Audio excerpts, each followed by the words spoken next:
श्री स्वामी समर्थ. नमस्कार. तुम्हा सर्वांचं खूप खूप स्वागत आहे. स्वामी तुमच्या सर्व इच्छा पूर्ण करोत ही स्वामींच्या चरणी प्रार्थना करून मी सुरुवात करते. आपल्याला दत्त महाराजांची सेवा करायची आहे, पण ती कशी करायची? दत्त महाराजांची सेवा म्हणजे काय करायचं? काहींना वाटतं आपण नॉनव्हेज खातो, मग सेवा करायची की नाही? तर दत्त महाराजांची सेवा करायचं म्हटलं की नॉनव्हेज सोडावं लागतं का? पिरियड्स असेल, सुतक असेल, गावाला गेलो तर काय करायचं? मग कसं करायचं? गुरुचरित्र वाचायचं, पण स्त्रियांनी गुरुचरित्र वाचू शकतो का? असे बरेच प्रश्न तुमच्या मनामध्ये असतात. तर तुम्हाला या सगळ्यांची उत्तरं तुम्हाला आज मिळणार आहेत. त्या अगोदर तुम्ही माझ्या या स्वामी कृपा चॅनलवर नवीन असाल तर माझ्या चॅनलला सबस्क्राईब करावं, व्हिडिओ आवडला तर लाईक करावं, शेअर करा. चला तर मग सुरुवात करूया. तर दत्त महाराजांची सेवा महिला करू शकतात का? तर बघा, दत्त महाराज हे देव आहेत, गुरुदेव आहेत, गुरु आहेत. हे तर कोणात म्हणजे ते तर असं आहे की कोणत्याही देवाची सेवा, गुरूंची सेवा तुम्ही करू शकता. मी करू शकते का? तर तसे काही नाही. प्रत्येकजण ही देवाची भक्तीही करू शकतो. कारण भक्ती ही मनाने केली जाते. कारण भक्ती व श्रद्धा ही मनापासून केलेली असते, अंतःकरणापासून केलेली असते. त्यामुळे कोणीही दत्त महाराजांची सेवाही करू शकतात. दुसरी महत्त्वाची गोष्ट म्हणजे दत्त महाराजांची सेवा करायची म्हणजे नेमकं काय करायचं? तर फक्त गुरुचरित्राचं पारायण केलं म्हणजे दत्त महाराजांची सेवा होते का? तर असं अजिबात नाही. दत्त महाराजांची च्या सेवेची सुरुवात आपण करायची म्हणजे ही नामस्मरणाने करावी. तुमच्याकडे कोणतीही जपमाळ असेल, त्या माळेवर सुरुवातीला फक्त एक माळ तुम्हाला जप करायचा. एक माळ म्हणजे 108 मणी असतात, म्हणजे फक्त 108 वेळा श्री गुरुदेव दत्त, श्री गुरुदेव दत्त ह्या मंत्राचा जप तुम्हाला करायला सुरुवात करायची आहे.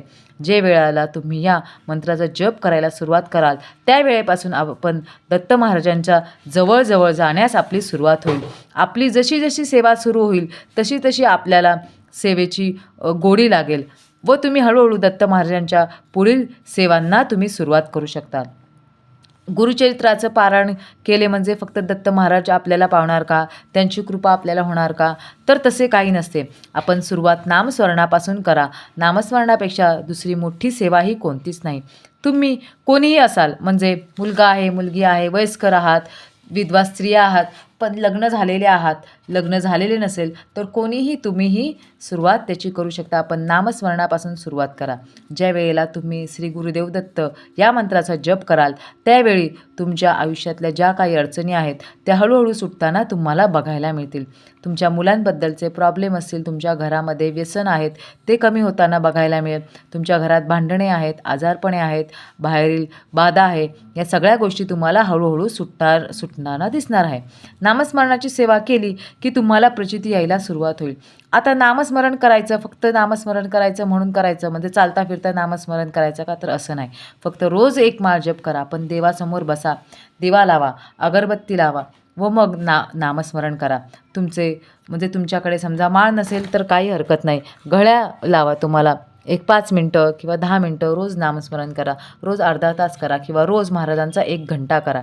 1 घंटा म्हणजे काय? 1 तास तुम्हाला नामस्मरण करायचे आहे. या पद्धतीने तुम्ही करू शकता.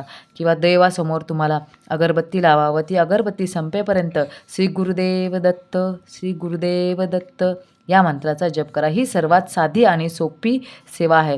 त्यानंतर ते नामस्मरण करताना जो काही अंगारा पडलेला असेल, म्हणजे जी काही उदी असेल ती आपल्या संपूर्ण घरामध्ये फुंकर मारायची आहे. घरातील जी आजारी व्यक्ती आहे, रागीट व्यक्ती आहे, बाधित व्यक्ती आहे, त्या बाधित व्यक्तीला ती उदी आहे ती लावा किंवा तिच्या अंगावर त्याचं फुंकर मारा. बघा, तुमच्या घरामध्ये दोष आहेत, जी बाधा आहे, कलह आहेत, भांडणे आहेत किंवा जी काही नकारात्मकता आहे ती तुमच्या जी काही समजा पीडा तुमच्या मागे लागलेली आहे ती हळूहळू कमी होऊ लागेल. ही झाली पहिली गोष्ट की मी तुम्हाला नामस्मरणाला सुरुवात केली. तुम्हाला अजून काय करायचे आहे तर दत्तबावन्नी म्हणायला सुरुवात करा. दत्तबावन्नी म्हणजे एक छोटंसं पुस्तक मिळतं, ते दत्तबावन्नी म्हणून पुस्तक असतं. पूजा भांडाराचं जे सामान किंवा सामान मिळतं तिथे तुम्हाला ते मिळून जाईल. किंवा दत्त मंदिर आहे एखादं तर त्याच्या बाहेर तुम्हाला जे पुस्तक विक्रेते असतात त्याच्यामध्येही तुम्हाला हे दत्तबावन्नीचं पुस्तक मिळून जाईल. जी दत्तबावन्नी आहे ती मूळची लिहिलेली आहे, ती रंग अवधूत स्वामींनी, ती गुजराती भाषेत लिहिलेली आहे. पण तुम्हाला जर ते जमत नसेल तर मराठीमध्ये प्राकृतमध्ये म्हणजे प्राकृतमध्ये सुद्धा ती आहे, ती तुम्ही वाचू शकता. खूप सोपी आहे. तुम्ही गुजरातीमधील वाचा किंवा मराठीमधील वाचू शकता. तर ती दत्तबावन्नी कोणत्याही वेळेत वाचायची तर तसंही नाही. ती तुम्ही संध्याकाळची जी दिवे लागण्याची वेळ असते जेव्हा देवाजवळ आपण दिवा लावतो तेव्हा दिवा लावायचा व दत्त बावन्नी म्हणायची. सुरुवातीला वाचताना तुम्हाला जमत नसेल की ती कशी वाचावी, त्याची चाल काय किंवा लय काय असं हे तुम्हाला समजत नसेल, तर यूट्यूबवर जाऊन एकदा किंवा 8-10 दिवस तुम्ही ती रोज सुरुवातीला दिवे लागणीच्या वेळेला ती लावा आणि मग तिथे समोर बसून तुम्ही ती ऐकायला सुरुवात करा. त्याच्यानंतर थोडे थोडे शब्द तुमच्या कानावर पडतील, मग त्याच्याबरोबर तुम्ही म्हणायला सुरुवात करा. एकदा का तुमच्यामध्ये डोक्यामध्ये ती लय बसली की तुम्ही हळूहळू ती रोज म्हणायला सुरुवात करा. ती आपोआप तुम्हाला येईल. ती कशी म्हणायची ते कळेल. मग देवासमोर बसून दिवा लावून अगरबत्ती लावून तुम्ही म्हणायला सुरुवात करा. समजा तुमचं देवघर भिंतीवर लावलेलं आहे, तुम्हाला म्हणता येत नसेल तर तिथेच खाली, म्हणजे देवासमोर बसून म्हणता येत नसेल तर तिथेच देवाच्या तिथे खाली बसायचं, अगरबत्ती लावायची व तुम्ही तिथं वाचू शकता. किंवा तुम्हाला दुसऱ्या रूममध्ये बसून वाचायचं आहे तर तेव्हा तुम्ही अंथरुणावर बसून म्हणायचं नाही, तुम्ही एखाद्या खुर्चीवर बसून आसन घालून म्हणू शकता. दत्त बावन्नीची सेवा तुम्ही अशी सेवा सुरू करू शकता. त्यानंतर तिसरा पर्याय येतो, तो म्हणजे तुम्हाला गुरुचरित्राचं पारायण करायचं आहे. पण मनात येतं की करू का नको, मला माहिती आहे म्हणजे जे नियम आहेत ते खूप कडक आहेत, नंतर खूप अवघड आहेत. तर असेही तुमचे मनामध्ये विचार येत असेल तर आपल्या यूट्यूबवर त्या बाबतीत भरपूर व्हिडिओ आहेत की गुरुचरित्राचे नियम काय आहेत, संक्षिप्त गुरुचरित्र कसे वाचायचे ते तुम्ही वाचून त्याप्रमाणे तुम्ही करू शकता. कारण ते जर आता मी सांगायला घेतले तर व्हिडिओ खूप मोठा होईल. पण एवढं सांगते की गुरुचरित्राचं पारायण स्त्री असू दे, पुरुष असू दे, मुलं असू देत, मुली असू दे, अगदी विधवा स्त्रियासुद्धा कुणीही पारायण करू शकता. नियमांचं बर्डन न घेता करा. कोणतीही आपण जी सेवा करतो, उपाय करतो किंवा कोणत्याही देवाची जी भक्ती करतो तेव्हा काही चूक झाली, हे झालं ते झालं, मग माझं वाईट होईल का, मग माझं देव असर करेल का, तर असं आपण करायचं नाही. कोणतीही सेवा करायची ती मनापासून करायची. वाईट विचार हे मनात येऊ द्यायचे नाही.